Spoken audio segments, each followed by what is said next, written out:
you.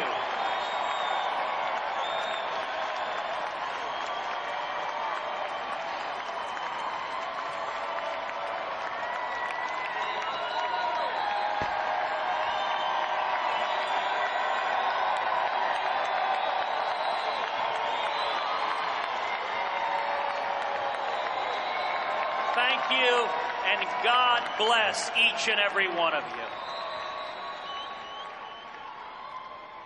Heidi and I are so honored to join you here in Cleveland, where LeBron James just led an incredible comeback victory. And I am convinced America is going to come back too.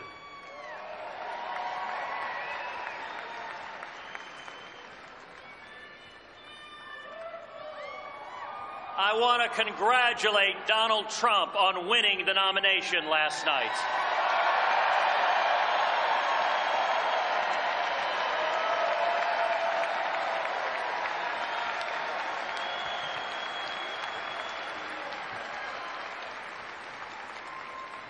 And like each of you, I want to see the principles that our party believes prevail in November.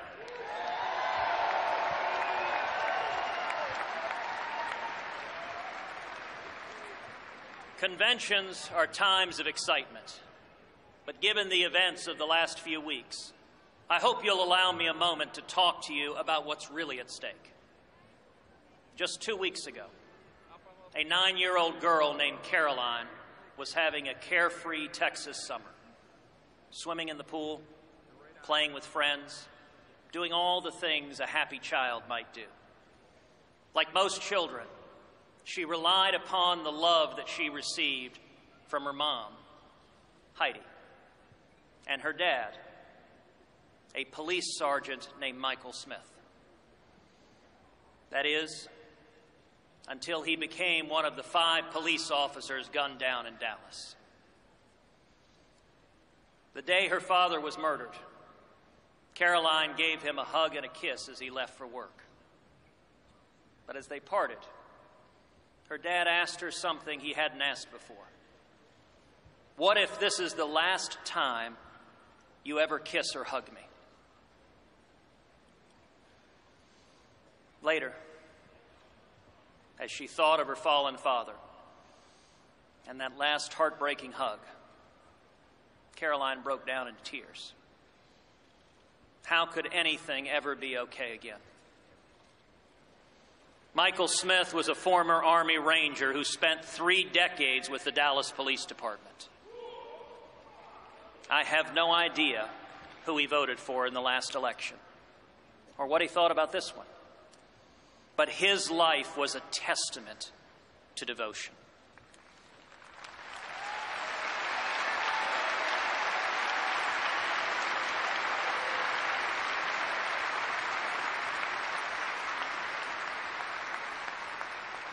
He protected the very protesters who mocked him because he loved his country and his fellow man. His work gave new meaning to that line from literature: to die of love is to live by it.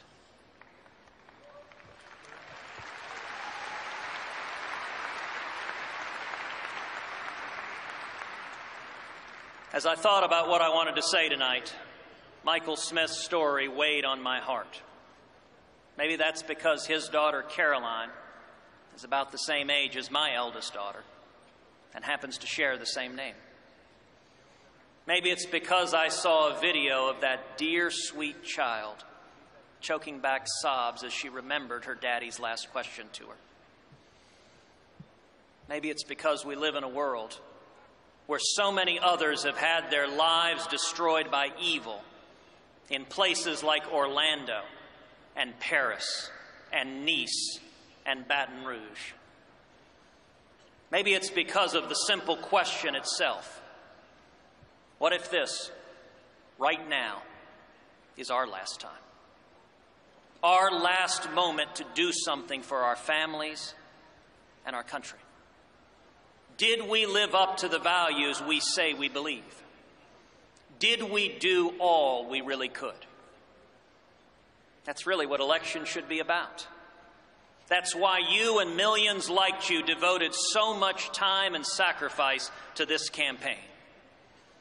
We're fighting not for one particular candidate or one campaign, but because each of us wants to be able to tell our kids and grandkids, our own Carolines, that we did our best for their future and our country.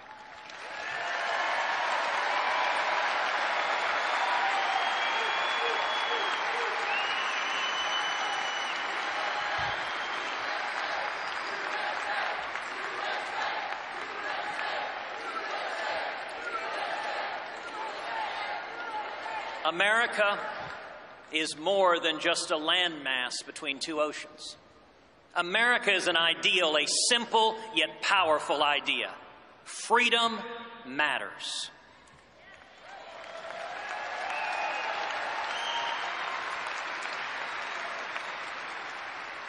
For much of human history, government power has been the unavoidable constant in life. Government decrees, and the people obey. But not here. We have no king or queen. We have no dictator. We, the people, constrain government.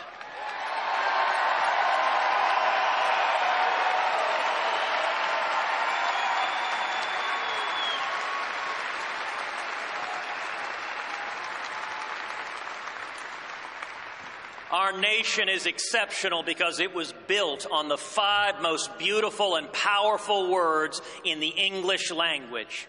I want to be free.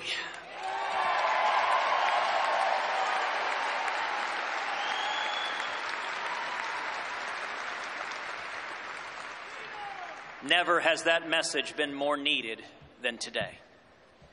We stand here tonight, a nation divided. Partisan rancor, anger, even hatred are tearing America apart. And citizens are furious, rightly furious, at a political establishment that cynically breaks its promises and that ignores the will of the people.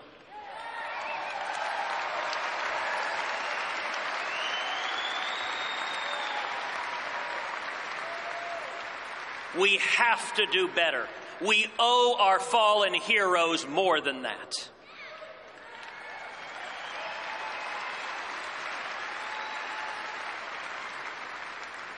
Now, of course, Obama and Clinton will also tell you that they care about our children's future.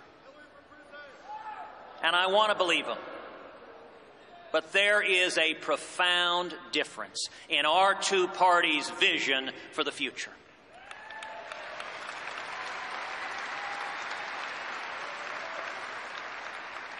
Theirs is the party that thinks ISIS is a JV team, that responds to the death of Americans at Benghazi by asking, what difference does it make? And that thinks it's possible to make a deal with Iran, which celebrates as holidays Death to America Day and Death to Israel Day. My friends, this is madness. President Obama is a man who does everything backwards. He wants to close Guantanamo Bay and open up our borders.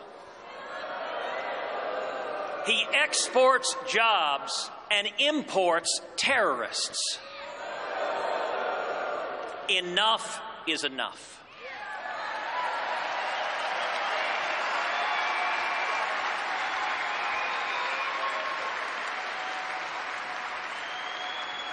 And I am here to tell you there is a better vision for our future, a return to freedom.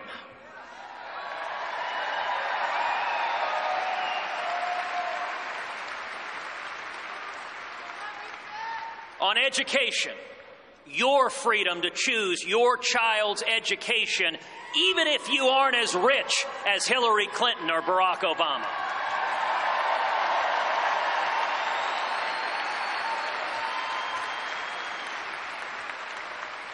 On health care, your freedom to choose your own doctor without Obamacare.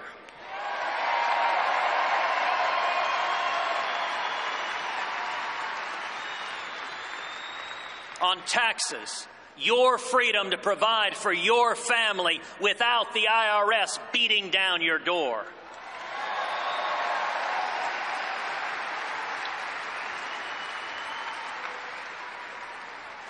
The internet, keep it free from taxes, free from regulation, and don't give it away to Russia and China.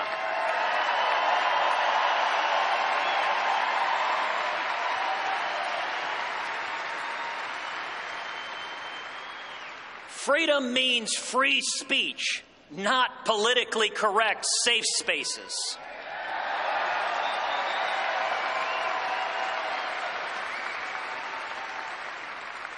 Freedom means religious freedom, whether you are Christian or Jew, Muslim or atheist.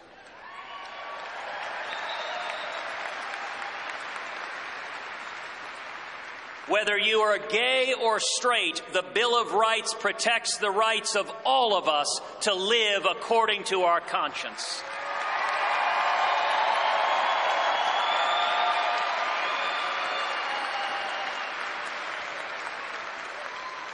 Freedom means the right to keep and bear arms and to protect your family.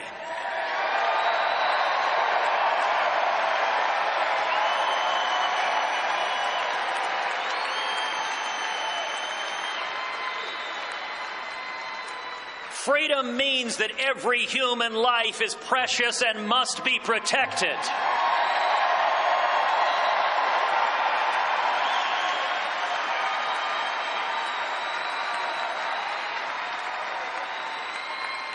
Freedom means Supreme Court justices who don't dictate policy, but instead follow the Constitution.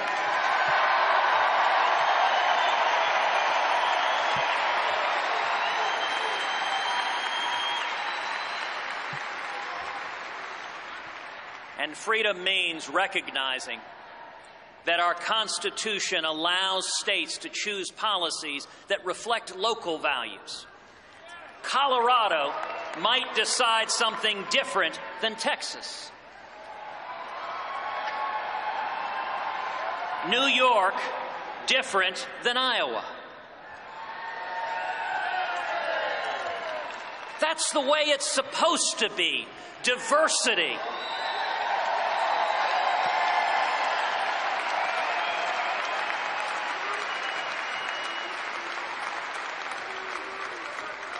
If not, what's the point of having states to begin with?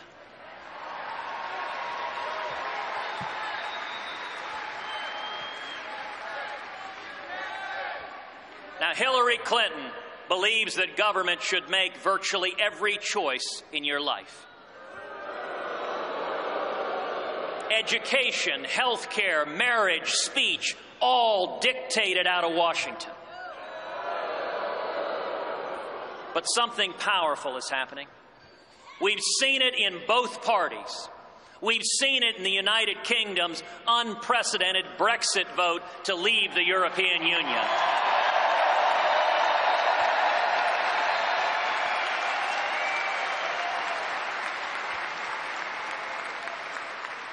Voters are overwhelmingly rejecting the political establishment and overwhelmingly rejecting big government.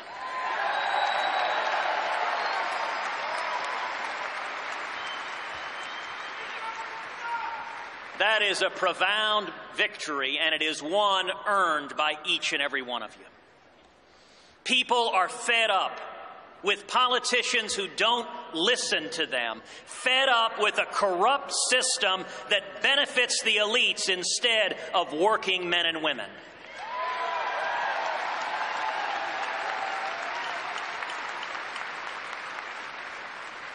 We deserve an immigration system that puts America first and, yes, builds a wall to keep America safe.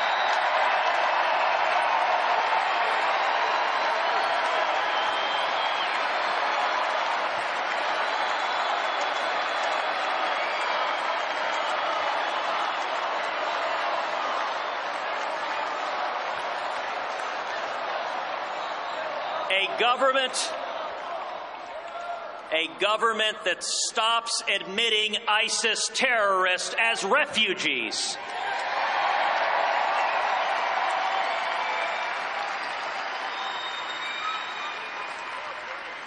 We deserve trade policies that put the interest of American farmers and manufacturing jobs over the global interests that are funding the lobbyists.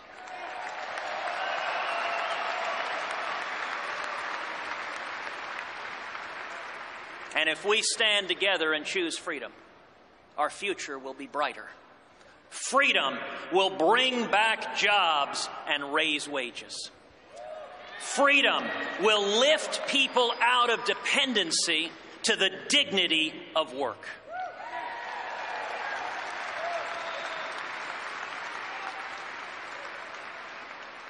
We can do this. 47 years ago to this day, America put the very first man on the moon.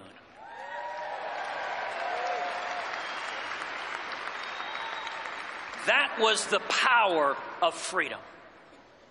Our party, the Republican Party, was founded to defeat slavery.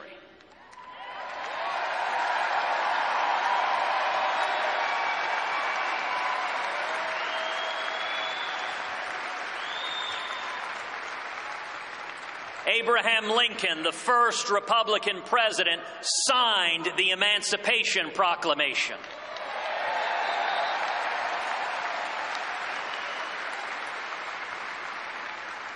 Together, we passed the Civil Rights Act, and together we fought to eliminate Jim Crow laws.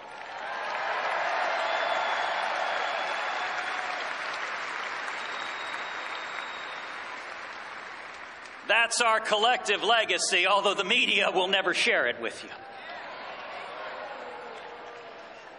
Those were fights for freedom, and so is this. Sergeant Michael Smith stood up to protect our freedom. So do the soldiers and sailors and airmen and Marines every day fighting radical Islamic terrorism.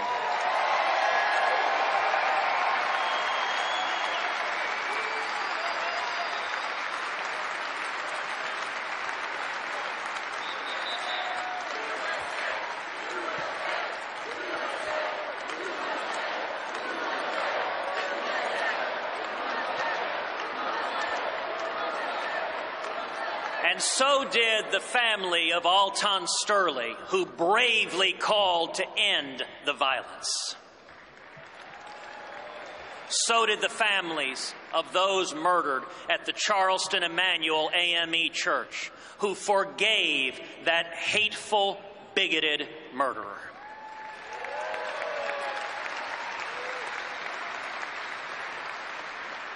And so can we.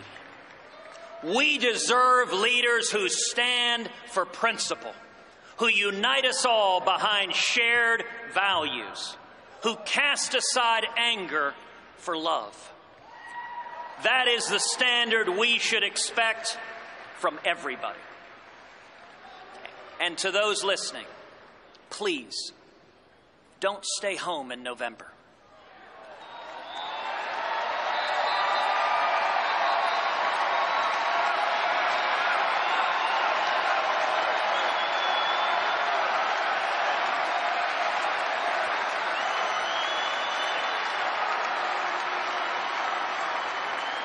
If you love our country and love your children as much as I know that you do, stand and speak and vote your conscience. Vote for candidates up and down the ticket who you trust to defend our freedom and to be faithful to the Constitution.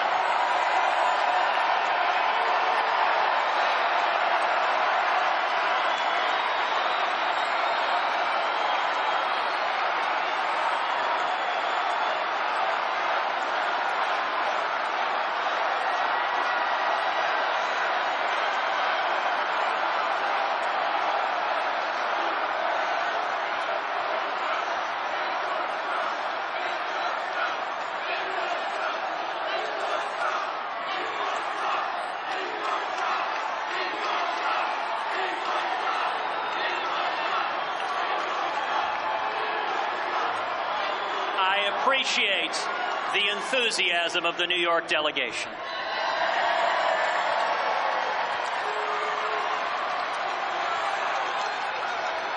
And I will tell you, it is love of freedom that has allowed millions to achieve their dreams. Like my mom, the first in her family to go to college.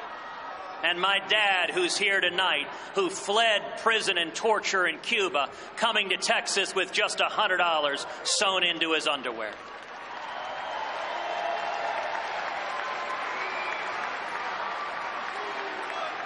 And it is love that I hope will bring comfort to a grieving 9-year-old girl in Dallas. And God willing, propel her to move forward and dream and soar and make her daddy proud. We must make the most of our moment to fight for freedom, to protect our God-given rights, even of those with whom we don't agree, so that when we are old and gray, and when our work is done, and we give those we love one final kiss goodbye, we will be able to say, freedom matters, and I was part of something beautiful.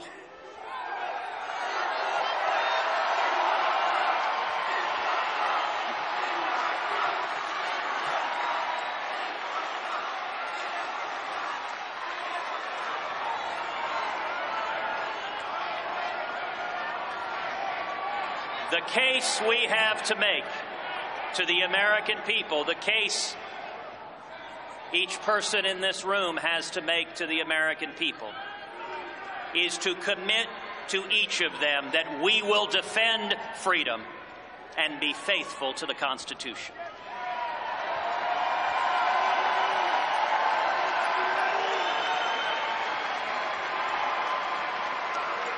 We will unite the party, we will unite the country by standing together for shared values, by standing for liberty. God bless each and every one of you, and God bless the United States of America.